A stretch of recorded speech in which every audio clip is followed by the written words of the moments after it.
Welcome everybody to Project You, Project Me, the FTG guide to self-belief and self-coaching. Why not come along and listen to people like you, people like me, leaving legacies for your future. Welcome, Gary, to the FTG hub, the headquarters of the FTG. I call it me gym. Some people laugh at that and they say it's not really a gym, but it's fantastic to have you here. For those that don't know Gary, Gary is, I'm sure he's going to present himself in a minute, but a friend of mine who I've known for a while and actually probably kicked me around the football pitch for many years. But it's an absolute pleasure to have you here. The reason we've got Gary here today is because he's still going through his transition after a long service. So we're going to let Gary talk quite a lot today. But first of all, mate, how are you? I'm really well, and it's honestly a pleasure to be here. Thank you for inviting me. It means a lot. Yeah, it's fantastic to have you here, mate. And I know we've been talking quite a lot, especially over the last 6 months. And you've agreed to come along after a game today. Did you say there was a match on? It was meant to be a match, but no, I'm afraid not. Just an Ofsted inspection, and then followed by coming here to speak to yourself. Yeah, so a bit of a change of direction last minute, but all it's good. It's part of life. Well, I guess change is what we're good at, isn't it? And we need to adapt to it all the time, and we actually say we're great at change. I'm not convinced I'm that great at it.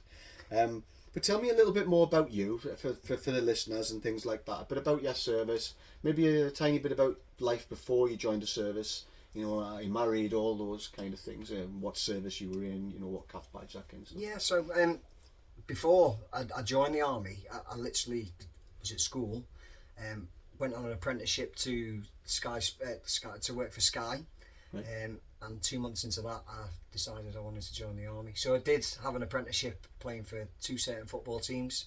That wasn't successful, but that was my driver then to go and join the army, do the sports and stuff like that. So literally I had 2 months experience of working for a civilian company. That is it. Joined at 16 as a communication specialist. Well, back in that day it was a driver RADOP. And now at my 22-year point, served in Germany, and all around the UK, and finally settled in York, just outside York. Yeah, that's my career employment to date now. I still don't know what to say. Just keep talking. Are you married? Sorry, yeah. So I'm married to Laura. And have 2 children. We married back in 2011. I met Laura in Germany, funnily enough. She's an ex-CMT. So everything I go through, or I'm going through in the military and in my transition now, she fully understands. She's been through it. She left as a corporal in the med corps, and she's now a teacher at Norton College, which is really good. Yeah, so she manages to look after the kids fully. Well, we all need our family.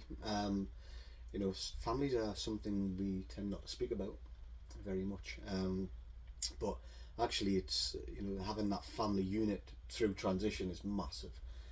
I threw mine away nearly, which is some of, you know, why I work in this arena a little bit and talk about spouses and all that kind of stuff. Military spouses, people who've already served, because I think sometimes you just pay lip service to it. We certainly do during our service. My wife didn't serve, and I think I definitely took her for granted, and it's something that I shouldn't have done. So you know, we need to work from them experiences and try to make things better. Well, both my kids grew up in the army. They see me in uniform every day. They've travelled with me. Laura's been everywhere with me, so she sort of understands. But then I've also got her on the other side, who's now works for a civilian company, be that in education, and she's the driver behind. But it's really good to have, because she's the driver behind me. So if I'm struggling, she'll sort of say, "Gary, take a step back, go and have a look at this, Bob," anything it might be, and she's there to listen and also help. But she's not as intelligent as me, so that doesn't help her. But certainly family's a massive part of it, and anything that I do on a daily basis, I'm going through this transition, everything I look back on, it comes down to them. My family, my house, my finances, they're the most important thing. What drives me every day to be successful. Yeah, that's important. I'm sure she's going to love watching this and saying that you know you think you're more intelligent. So, you know, I was thinking, shall I cut that out? But actually, we'll leave that in No, because definitely. you know you can get a clip round the head from your good lady. But we mentioned before that you're going through the transition now, so you've got a little bit of time left, not much, but sometimes we kind of say, oh, it's been all successful, and what are you doing now? And we'll come to all that kind of stuff. But because you pressed a button not long ago, what feelings, you know, for the audience, for those people who don't really know perhaps what it's like to press that button and start to think about leaving the military?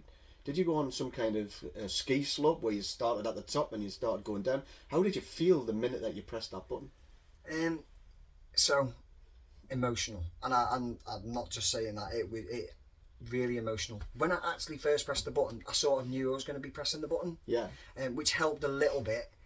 I pressed the button and I thought, this weight off my shoulders, felt really good. Right, I need to get ready to do this. And then after about a week, reality kicked in. It was like, right, it's all well and good, I'm going to be out the military. I don't know any difference. I love the military. I've been in there 22 years. Sports, the people, the places that you can go and visit for the right and wrong reasons. I was just an overwhelming rush of anxiety, if I'm being honest, John. Yeah. It's like, okay, nobody's going to come to me. I now need to work out a plan of how I'm going to move forward and what I need to do to be successful. Because I literally had a few qualifications, and that was it.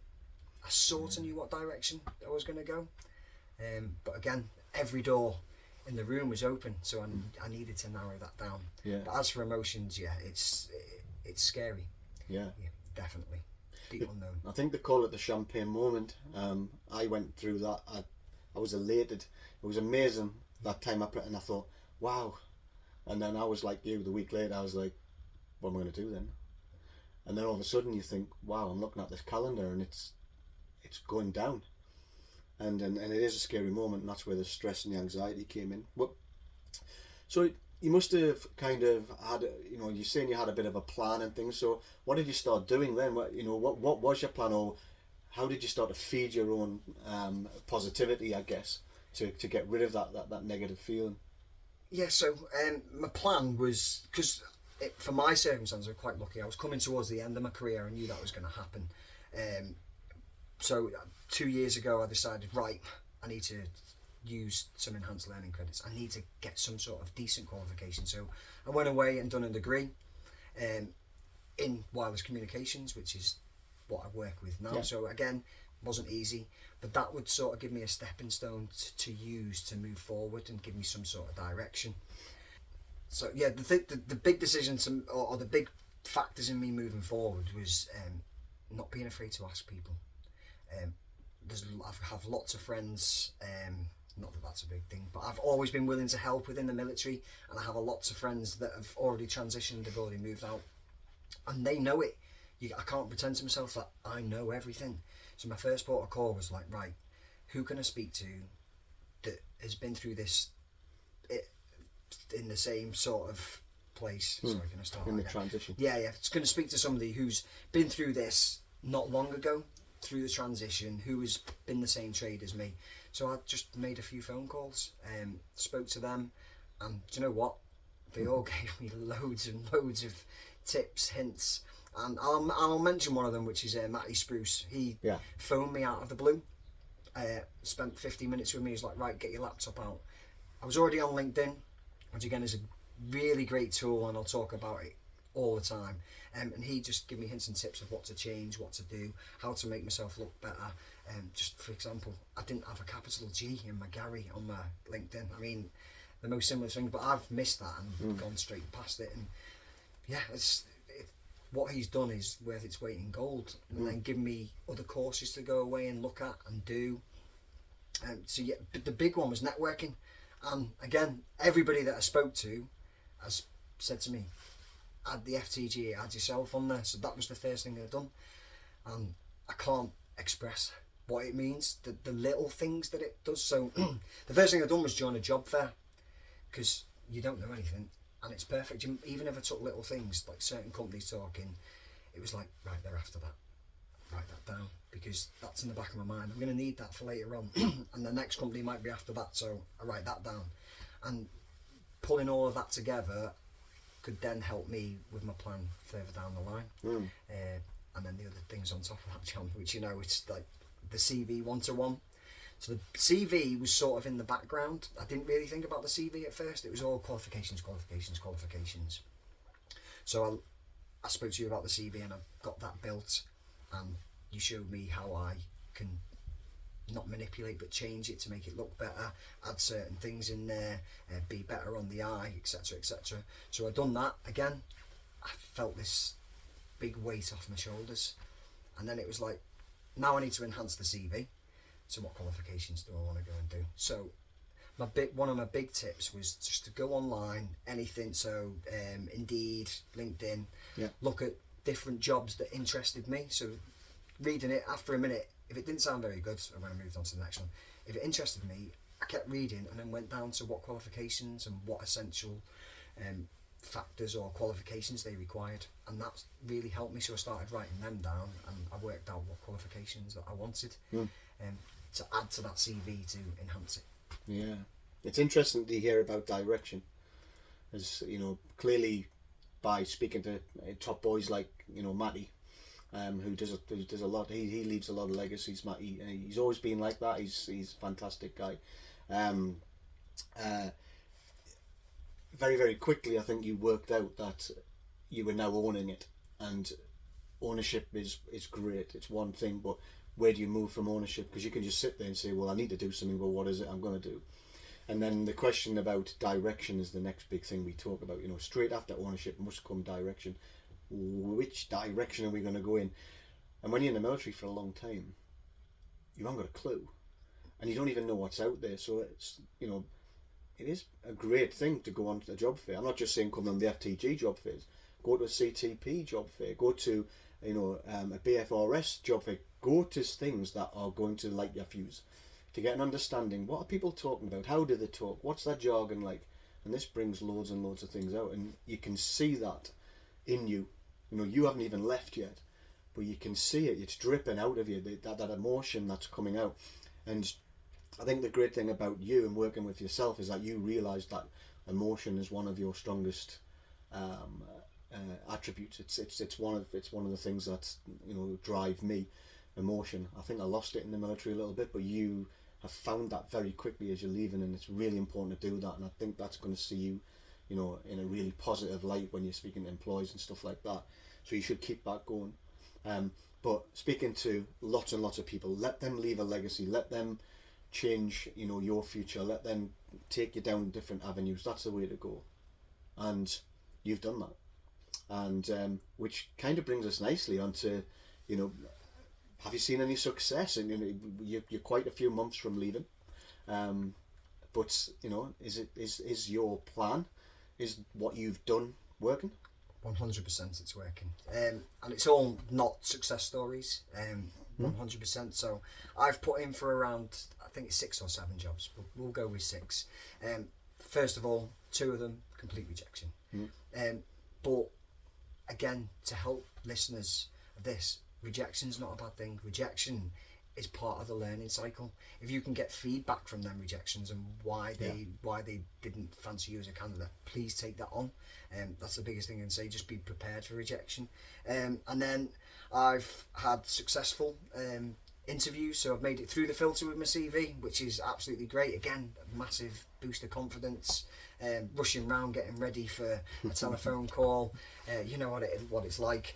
And yeah, I've got to a 3rd interview with one company, but I had to be honest with them. They wanted me to commute south at least once a week, maybe once a fortnight, and I didn't like the M1 that much, to be honest. And I've made it through other interviews, but then not been successful. Not through part of being me, it's the fact that they need that person as soon as possible, within like the next 6 weeks, which I understand. And they've said to me that you're not doing anything wrong by coming in, but because of my personal circumstances, pension, I can't leave before a certain date. So yeah, and then finally I've almost definitely been offered the job, but my glass is half full until I put pen to paper. And I just want to say this: the reason I've got this job is just through networking, speaking to people who know the job, getting an insight. They put me in touch with somebody else. I've spoke to them, and it massively helps. Like you need to do your homework before you even go on an interview. Yeah. Homework on who you want to go and work for, the reasons you want to do that. I mean, I've been working as a communication specialist for 22 years, and 14 years of that's been with the medical services. So before I left, I've always said all of my experience goes to the medical services. Why wouldn't I want to do that? It's got such it's such a rewarding job what we deliver. Be it, it's not the same as a deployed field hospital, but say working for the NHS, it's near enough the same, and we're stuck in there, and I love it. You know what you do is going to help other people, and that was my biggest driver. And hopefully, fingers crossed, I do get the job. I mean, you've just got to stay positive with that. You're telling me you've got the job, but you always need to just make sure that contracts come over the line. And because I have met people before that have said, "Oh yeah, I've got the job," and then nothing's arrived or things have gone quiet. But in general, especially with things or companies or organisations like you're talking about, there's pretty good people in there, and I think that you'll be looked after. But it shouldn't allow me to take my foot off the gas. No. I still want to continue to drive forward. Yeah. I still want to better myself. I'm still going to go and do courses that I know will make me better once I hopefully get in with a job. Yeah. And hopefully go and volunteer as well before I do start, just to be part of the team and learn loads of new things. So I don't want to turn up on day one not knowing anybody, not knowing where to go. And that's something that I offered as well during the interview. Well, they'll love that ethos. Yeah. They'll love that drive, because that's exactly the person they want. And of course, when you do start day one, you're already embedded within the business, and that can only be a positive, can't it? They haven't got to do as much work. Yeah, 100, and for me as well. I don't want to be that man going, which way is it to? Someone tell me where the toilet is. Just knowing the offices or where the toilet is. Of course, yeah, it will help me massively. So well, don't be afraid to ask them the silly questions that military people won't ask. Do I get a pension through this? When will I be paid? What date do we get paid on? Military people tend to be quiet at that. When I went in my first job, I didn't know when I was going to be paid. Well, actually, it might be a crucial thing to ask, but we're scared of doing it. We're scared of asking all the simple questions in the military. We're scared of, giving them a quick call to say, is everything going all right? Do I need to do anything? We think we are causing them a problem. Do you see any of that in yourself? Do you want to give them a call? But I just won't. 100% feeling that way now. I want to phone them up and just say, is everything still all right? Is everything this? But at the same time, they've already messaged me. We've arranged the date to go back in. Yeah. It's just this interim period now that's like killing me. I've got all these questions I want to ask. I just want to secure stuff. Yeah. I want to do things, but I've got to understand they've got daily jobs as well. They're busy. They've got other people to look after. I'm not the only one. So you've just got to weigh that up a little bit. And I'm certain that after Easter leave, I'm going to go there. I'm going to love everything that I see. And then that weight will go.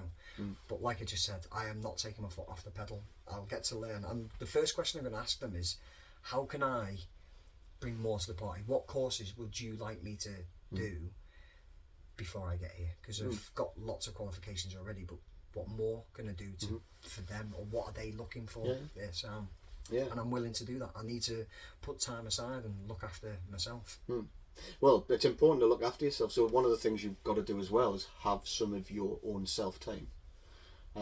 It's a great thing that you are saying, listen, I'll further prepare myself or qualify myself, but have some Gary time as well, and some family time, because if you, like most people in the military, finish the military one day and start the next, after 22 years you haven't really had too much downtime. So have a couple of weeks, or even have a month where you just say, do you know what, I'm doing nothing. And just let yourself rest, let your mental health settle it down, your head, because you're going through all kinds of different stuff. And And I know you've got your own place, nice house, and and of course we spoke about your family before, but one of the other sides, fundamental number 5 of ours, is the financial package that we say to people, listen, why don't you get some expertise from us? And you decided to take all of that. How did you find the system, the process that we've used? What, Adam is the top director within what we do in that. How did you find Adam? Adam's amazing, brilliant. So I took direction from yourself when I heard about life insurance, like more money going out my pocket, and I'll be honest about that. Yeah. And it was like, do I really need this? And then I spoke to Adam, and he explained everything. And you need to listen. In the military, we just think, oh, we're invincible, we're stereotypical, I'm not going to pay for this. But when it's explained to you that what happens in civilian street if you go sick, in the military you're really lucky, but what happens in there, what benefits am I get? Well, none if you haven't got any life insurance, any cover, and you need somebody to have that chat with, and they need to be real with you. So what happens if the worst was to happen to me or to Laura? What would I be leaving my kids? And it does hit you really hard. There's things that you don't really think about. Maybe they're in the back of your mind a little bit, but it hits home. And just for the smallest price, I can sleep easy at night. So if the worst was to happen, obviously we're all going to go one day. That's one thing I can promise anybody. But if it's at a too early a stage, your family are going to be secure in the background. Yeah, it was like a little bit of weight off my shoulders as well. Losing family members and seeing the struggles that I haven't personally organised funerals, but I've seen my dad go through organising my nan's funeral, etc. And she didn't leave nothing, like not even a will, all that type of stuff. And Adam will take you through all that. He'll even go to the point where he'll try and find out what job you're going to do, and he knows what that job will pay if you go 6, or if it's 3 months, 6 months, and tailor your insurance to go with that. Wow. And it's these finer details that, again, you're under no pressure to do it, but if you do listen, something will click in the back of your mind and go, I need this, definitely. And just be prepared to part with a bit of money that is, like you said on LinkedIn, it's most probably the worst money you're ever going to spend, because biggest waste of money. I'm personally never going to see that money. Yeah. But if something does happen, somebody else is going to see the money. Yeah. Yeah, and that's what it's all about. It's giving yourself that cover, that breath of fresh air. Yeah. For your family. Yeah, definitely. Yeah. It's just leaving that legacy, isn't it? And I must reiterate with Adam. I know that Adam's a fellow director and all that kind of stuff with the FTG, and of course I am with the ILG. But he is pretty good. Me and the other directors sometimes, laugh at the level he goes to. It's kind of, that's his life.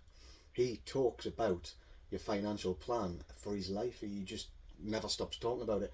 I don't know how his wife, Nikki, puts up with him, because I bet you that's what he talks about.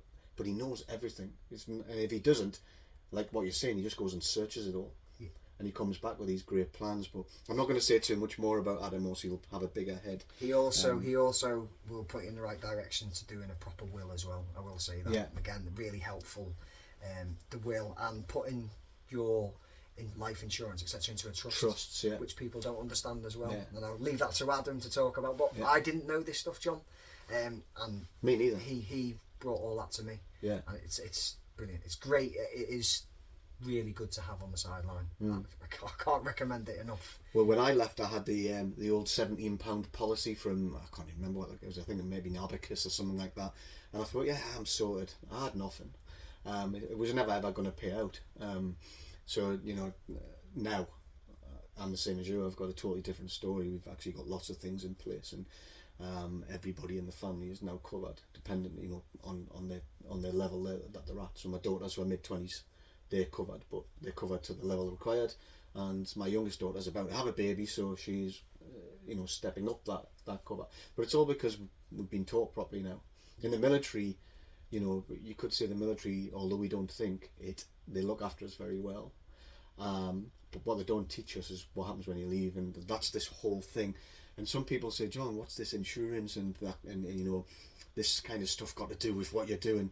It's got a massive part to play, because you know the two things that people struggle with in Civvy Street are mental health and finance, guaranteed, when they leave the military. So putting those things in place and giving people a bit of risk is a good thing.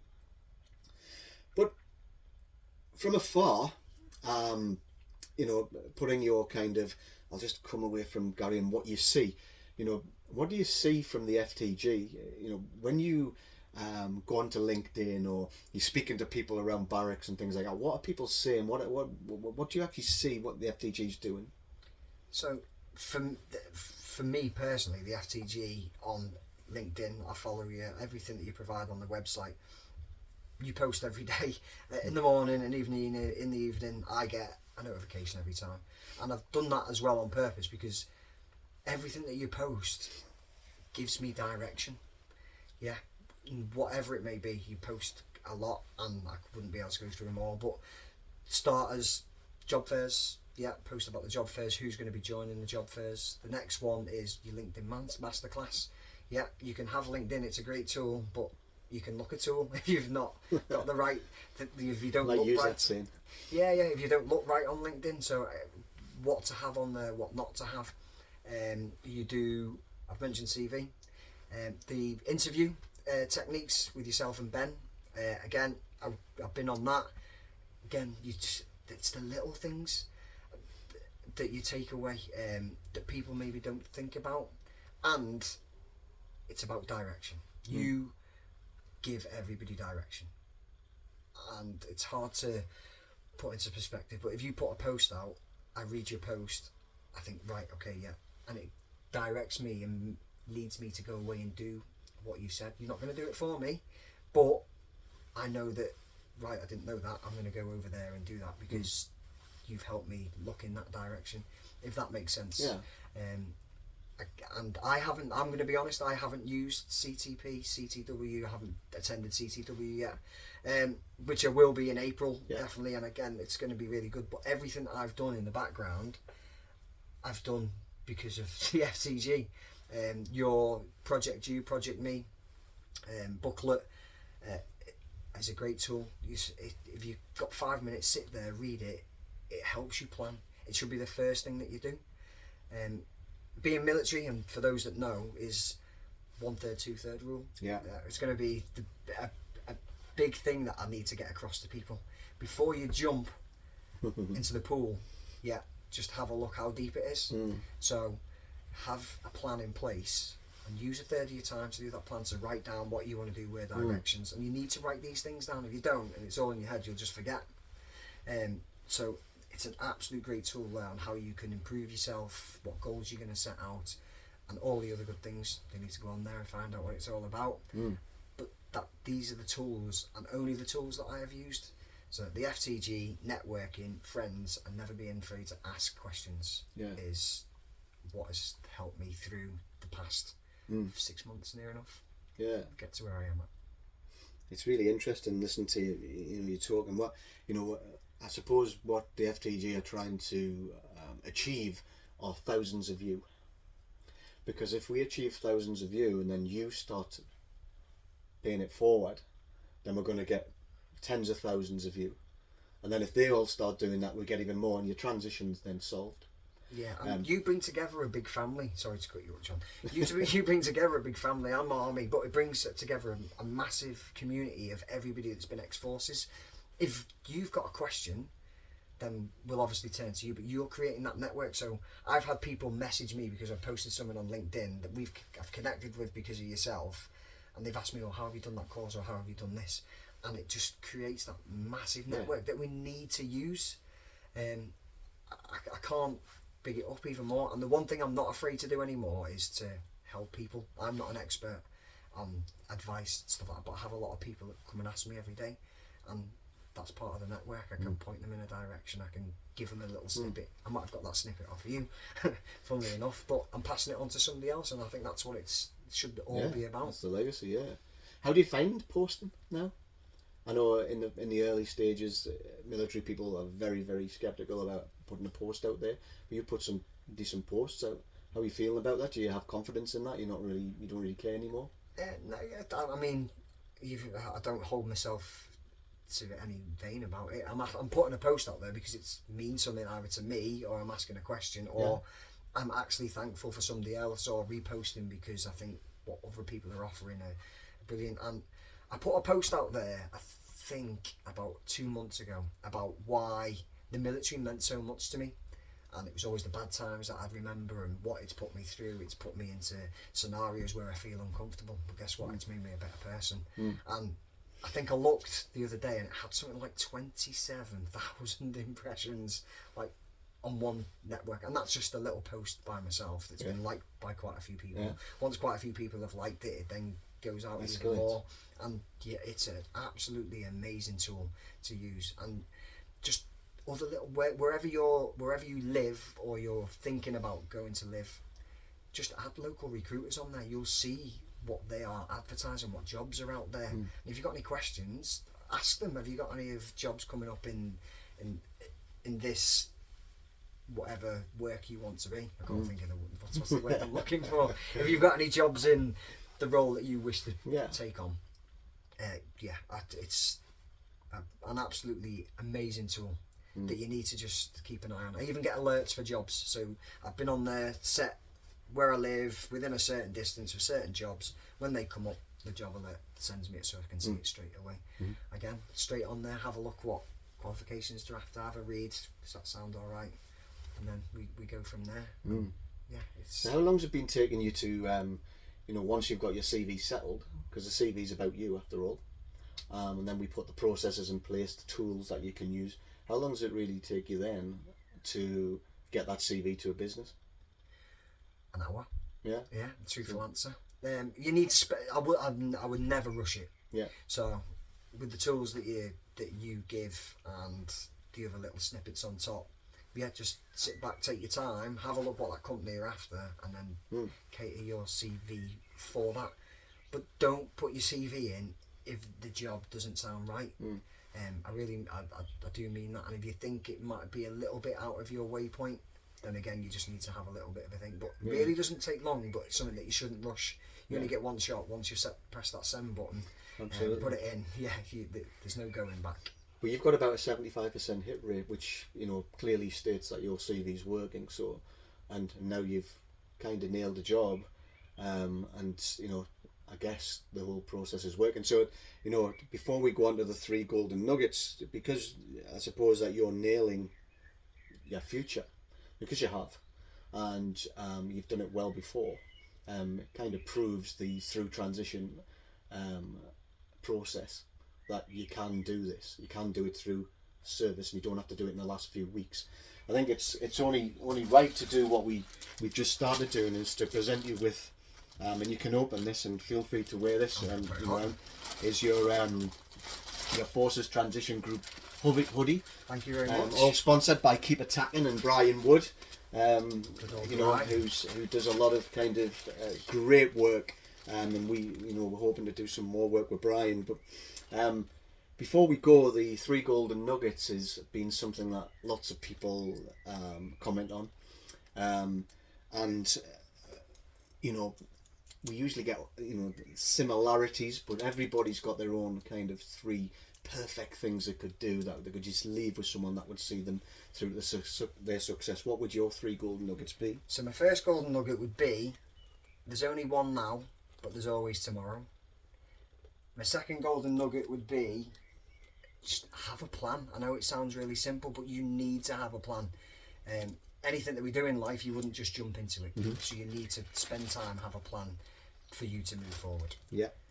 And my third golden nugget is, don't be afraid to ask questions. That's on LinkedIn, on any social media network with friends. Just network. Don't be afraid to ask. If you think that it's a question that you should ask, but you're afraid to ask, then you're doing the wrong thing by not asking.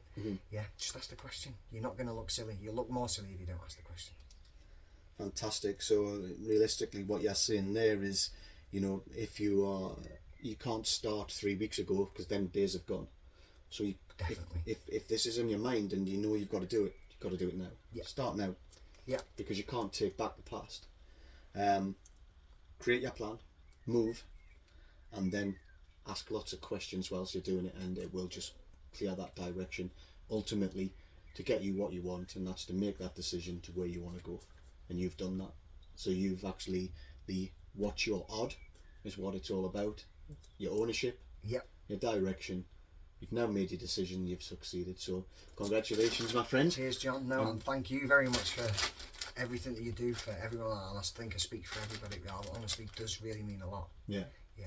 Well, thanks for that, and I really appreciate the feedback, and it's great to see you here, and we'll welcome you back once you've gone into your job and you've been in there well, and hopefully you can bring a few more people into where you're working, and we'll continue that legacy as we move forward. But it's great to have you here. Good luck with your recovery with your leg as well, and hopefully you're playing football again soon. And we'll speak to you over the next few months. Thank you very much. And if anybody does have any questions or wants to get any little bit of advice or what I've done, just again, LinkedIn's there. Please use it to send me a message. Absolutely, network, and I would encourage anyone to get in touch with Gary and use his process, his plan. Okay, Gary, well, stay safe, take care, and we'll catch up soon. Thank you very much. Take care, pal. So, ladies and gentlemen, that's Project You, Project Me. Thanks for listening in. But remember, we have a Project You, Project Me guide to self-coaching, to self-belief, and it can all be downloaded on our website. We also do the 5 fundamentals: CVs, professional writing. We do brand, we do CPD, making sure you're going in the right direction. We're also looking at your elevation, giving you 2 times the chance to set up your interviews before your first actual interview. And also we look at your financial plan, massively important for your future, for you and your family. So why not come along? Have a look. What you got to lose? It's all free. Stay safe.